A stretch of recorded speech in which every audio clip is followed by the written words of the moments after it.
Both sympathy and empathy have roots in the Greek term pathos, meaning suffering. Sympathy entered English in the mid of the 16th century, with a very broad meaning of agreement or harmony in qualities between things or people, and it is the older of the two terms.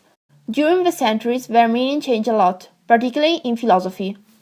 Adam Smith defined sympathy as the effect that is produced when we imagine that another person's circumstances are our own circumstances and find their reaction to their circumstances to be reasonable. In so doing, we respond by experiencing a smaller scale version of their feelings, even though we do not share the circumstances that incite their response. Smith claims that the only way to assess another person is by assessing them in comparison to ourselves, whom we know best. Smith says that we derive the most pleasure when others sympathize with us, and in contrast, we are most upset when the others do not sympathize with us. So, sympathy enlivens joy and alleviates grief. Hume says that sympathy is a psychological mechanism that enables one person to receive by communication more or less the sentiments of another. It's what we call empathy today. Sympathy works in such a way that men are like mirrors relative to each other. It is the glue that binds a community of people together. Sympathy, with Hume, is a risk because it undercuts ethics. In our experience, sympathy diminishes by distance of time and proximity and relatedness. An earthquake in China creates less sympathetic distress in me than an earthquake in my own country. At first, Edith Stein says that you feel empathy when you recognize your previous outlooks in the others.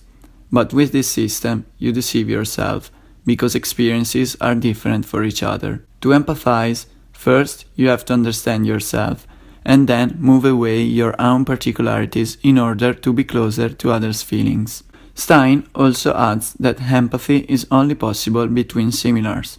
For example, a human cannot empathize with a pet. Scholastic philosophy says that love makes similar a lover and a beloved, like empathy, so they correspond. Similar to Stein, Levinas says that empathy is irrelevant in the relationship with the other person.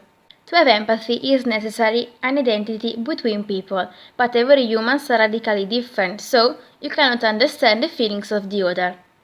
Only when one person is in front of the other, he perceives something of what is perceiving.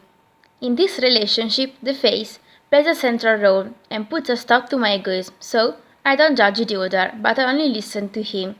Without eye contact, I cannot understand him. Empathy consists in understanding what others are feeling because you have experienced it yourself or you can put yourself in their shoes. For example, I know it's not easy to lose weight because I have faced the same problem myself. Sympathy consists in acknowledging another person's emotional hardships and providing comfort and assurance. For example, trying to lose weight can often feel like an uphill battle. By now, the term sympathy is used to express an appreciation for someone else and neglects the depth of meaning that the philosophers conferred it during the centuries. Empathy expresses a psychological issue. Sometimes it is confused with telepathy or compassion, and people don't even know the meaning, so they use this word in an unfitting way.